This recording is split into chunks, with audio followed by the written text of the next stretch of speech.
Hello friends, welcome to यरकन फड्डा classes. और ये इकोनॉमिक्स की जो टॉप 20 बेस्ट वीडियोस की सीरीज़ है, उसमें ये तीसरा वीडियो है जिसमें हम 20 मोस्ट इम्पॉर्टेंट क्वेश्चंस को डिस्कस कर रहे हैं। तो चलिए शुरू करते हैं। तो हमारा जो पहला क्वेश्चन है इसमें वो ये है कि भारतीय प्रतिभूति एवं विनियम बोर्ड यानी कि सेबी की स्थापना कब की गई है। ये रेगुलेशन करती है जो बड़ी बड़ी जो प्रतिभूति एवं विनिमय से संबंधित जो कार्य होते हैं। तो इसकी स्थापना कब की गई थी? इसकी स्थापना की गई है 12 अप्रैल 1988 को। सेबी की स्थापना कब की गई है? 12 अप्रैल 1988 को की गई है। तो सेबी को जो है शुरुआत में जो है स्टैट्यूटरी जो है अथॉरिटी मिली हुई थी, बाद में जो है उसे जो है संवैधानिक संस्था के तौर पे जो घोषित किया गया। उससे रिलेटेड जो क्वेश्चन है, सेबी को संवैधानिक संस्था का दर्जा कब प्रदान किया गया? कॉन्स्टिट्यूशनल जो है इंस्टीट्यूशन का दर्जा कब मिला? तो ये कब मिला? 1992 में। इसमें लोग बहुत अक्सर कंफ्यूज हो जाते हैं कि जो सेबी का एस्टैब्लिशमेंट कब किया गया है और सेबी जो है कॉन्स्टिट्यूशनल इंस्टीट्यूट कब बनी। तो ये याद रखिएगा, उसकी स्थापना जो है 12 अप्रैल 1988 को की गई थी और सेबी को जो संवैधानिक संस्था का दर्जा है वो कब मिला था? 1992 में मिला था। अगला क्वेश्चन है, भारतीय मुद्रा रुपये के जो प्रतीक चिन्ह का अनुमोदन सरकार द्वारा जो है कब किया गया था? कब किया गया है? 15 जुलाई 2010 को। 15 जुलाई 2010 को किया गया है। भारतीय मुद्रा रुपये के प्रतीक चिन्ह का अनुमोदन सरकार ने किया था। अगला क्वेश्चन है, डाक सामग्री, डाक टिकट, जुडिशियल एवं नॉन जुडिशियल स्टैम्प भारतीय रिजर्व बैंक और भारतीय स्टेट बैंक के जो चेक, बॉन्ड, एनएफसी, किसान विकास पत्र, पोस्टल ऑर्डर, पासपोर्ट, सुरक्षा दस्तावेज और प्रोमिसरी नोट जो होते हैं कहाँ पर छपते हैं? ये काफ़ी इंटरेस्टिंग क्वेश्चन है और काफ़ी इंपॉर्टेंट भी है। तो ये कहाँ पर छपते हैं? इंडियन सिक्योरिटी या इंडिया सिक्योरिटी प्रेस में छपते हैं, ISP में। कहाँ छपते हैं? इंडियन सिक्योरिटी प्रेस में। जितने भी जुडिशियल स्टैम्प हैं, डॉक सामग्री है, डॉक टिकट है, जुडिशियल एवं नॉन जुडिशियल जो स्टैम्प्स वगैरह हैं, ये सारे किसान विकास पत्र वगैरह हैं, कहाँ पर ये छपते हैं? इंडियन सिक्योरिटी प्रेस में छपते हैं ये। और अगला क्वेश्चन है कि जो इंडिया सिक्योरिटी प्रेस है, जो कि इतने बड़े बड़े जो कागजात हैं या सिक्योरिटी पेपर्स हैं जो कि छपते हैं जहाँ पर, ये कहाँ पर स्थित है? तो ये कहाँ पर स्थित है? नासिक रोड में स्थित है। नासिक कहाँ पर है? महाराष्ट्र में है। तो इंडियन सिक्योरिटी प्रेस कहाँ स्थित है? नासिक में स्थित है। और अगला क्वेश्चन काफ़ी इंटरेस्टिंग और इम्पॉर्टेंट है हमारा, जो 5, 10, 50, 100 तथा 1000 रुपये के जो बैंक नोट हैं, ये कहाँ पर छपते हैं? कितना? 5, 10, 50 और 500 के और 1000 के नोट। तो अभी वर्तमान में तो देख लीजिए कि नोटों का सिस्टम चेंज हो गया। अभी 1000 तो है नहीं, तो 2000 की नोट और 500 की नोट ही चल रही हैं। तो ये बैंक के जो ये नोट हैं, ये कहाँ पर छापे जाते हैं? यानी कि हमें लोकेशन बतानी है। तो वो कहाँ पर छापे जाते हैं? Currency note press Nashik road में जो है महाराष्ट्र में ये छपते हैं। अगला क्वेश्चन है कि सिक्योरिटी पेपर मिल कहाँ पर स्थित है? तो सिक्योरिटी पेपर मिल कहाँ पर है? होशंगाबाद में स्थित है, मध्य प्रदेश में। अगला क्वेश्चन है कि सरकारी जो टकसाल हैं, टकसाल का मतलब समझते हैं मिंट, जहाँ पर पैसे वगैरह या सिक्कों वगैरह को जो है ढाला जाता है, वो किन शहरों में स्थित है? अक्सर करके जब आप 1-2 रुपए के जो पुराने सिक्के हैं उनको आप देखेंगे तो नीचे एक छोटे छोटे क्या होंगे, तारा या डॉट वगैरह करके साइन वगैरह बने होते हैं। उससे क्या होती है, उन सिक्कों की लोकेशन पता चलती है। तो ठीक है, तो ये मिंट कहाँ पर है? टकसाल कहाँ पर है? मुंबई में है, कलकत्ता में है, हैदराबाद में है और नोएडा में है। ठीक है, ये जो है ये यहाँ पर टकसालें स्थित हैं। अगला क्वेश्चन है, मुद्रा स्वयं मुद्रा का निर्माण करती है। ये काफ़ी इंपॉर्टेंट है। ये क्या है? तो कोड बाय कोड जो क्वेश्चन होता है उसमें ये डायरेक्ट क्वेश्चन पूछ लिया जाता है। मुद्रा स्वयं मुद्रा का निर्माण करती है, यानी कि मनी क्रिएट्स ऑल्सो मनी या money creates self money, money self creates money.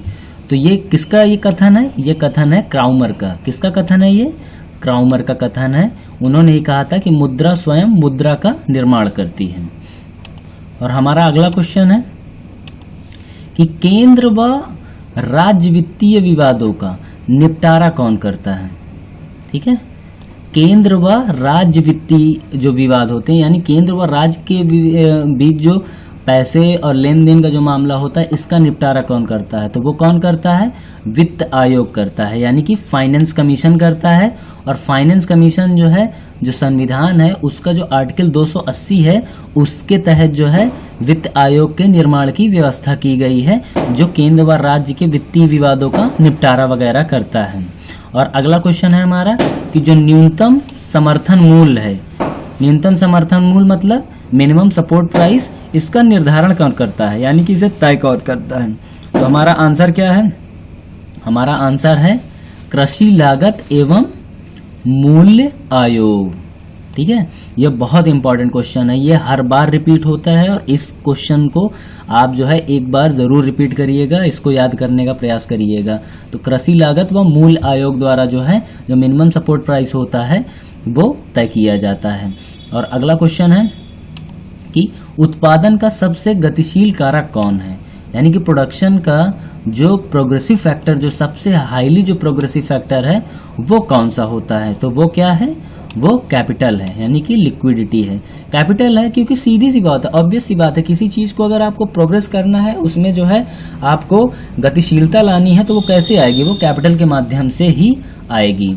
और अगला क्वेश्चन है किसी उद्यमी यानी कि एंटरप्रेन्योर का या इंडस्ट्रियलिस्ट का सबसे महत्वपूर्ण कार्य क्या होता है? ठीक है, और वो क्या होता है? एंटरप्रेन्योर का सबसे महत्वपूर्ण कार्य क्या होता है? वो रिस्क यानी कि जोखिम उठाना होता है।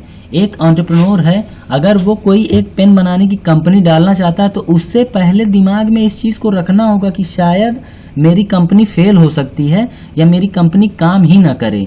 तो वो कैसे सेटल होगा? वो जोखिम उठाने पर ही जो है वो क्या होगा? एंटरप्रेन्योर जो है उसका फाइनल आउटपुट प्राप्त करेगा, जो फायदा और नुकसान दोनों के तौर पे हो सकता है। तो उद्यमी का सबसे जो महत्वपूर्ण काम है वो क्या है?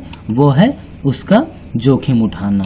जो कागजी मुद्रा होती है, जो यानी कि पेपर मनी होती है, जारी करने का पूर्ण अधिकार किसके पास होता है? यानी जो फाइनल और कंप्लीट राइट्स होते हैं वो किसके पास होते हैं?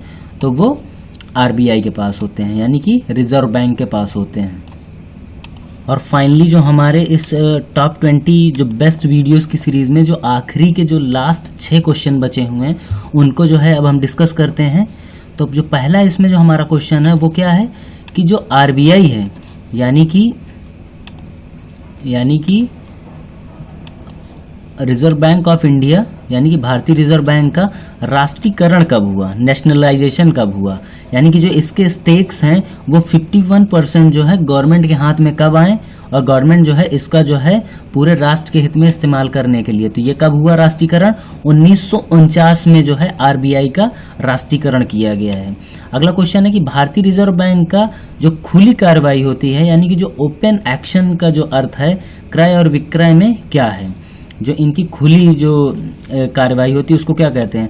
सरकारी बांडों का जो होता है, जो क्रय विक्रय की जो ओपन जो है एक्शन या कार्यवाही की जो बात की जाती है वो सरकारी बॉन्डों से संबंधित होती है।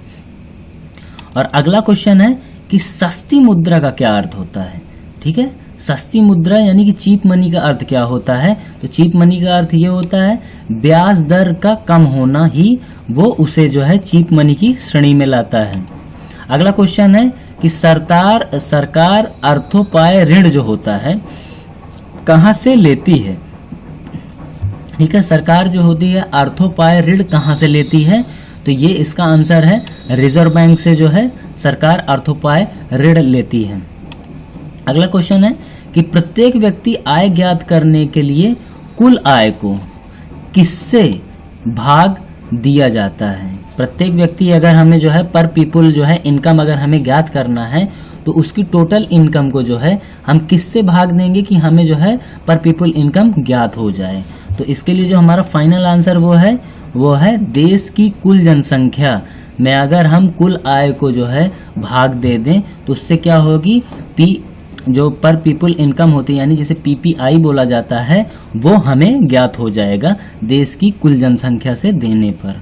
और लास्ट हमारा क्वेश्चन है कि जिस मुद्रा में शीघ्र पलायन करने की प्रवृत्ति हो, यानी कि जिस मुद्रा की जो मूवमेंट जो कैपेसिटी होती है बहुत तेज होती है, यानी कि जैसे कि एक जगह मुद्रा कहीं लगा हुआ है, अचानक वहाँ पे ये एक भगमग मच गई कि यहाँ पर जो है मार्केट गिरने वाली है, और वो पैसा क्या हो गया तुरंत जगह शिफ्ट कर लेता है। जैसे कि कोई अमेरिका का व्यक्ति है, बॉम्बे स्टॉक एक्सचेंज पर जो है पैसा लगाया हुआ है, और अचानक उसे पता चलता है कि अभी ये मार्केट कोलैप्स होने वाली है या ये जो शेयर हैं वो गिरने वाले हैं, तो वो अपना तुरंत पैसा निकाल के क्या होगा अमेरिका वापस कर लेगा। तो इसे क्या कहा जाएगा, इस प्रवृत्ति की वजह से इस मुद्रा को क्या कहा जाएगा, इसे कहा जाएगा गर्म मुद्रा या हॉट मनी कहा जाएगा। इसे क्या कहा जाएगा, गर्म मुद्रा या हॉट मनी कहा जाएगा। तो आई होप कि आपको ये जो है ये टॉप 20 जो बेस्ट वीडियो की सीरीज है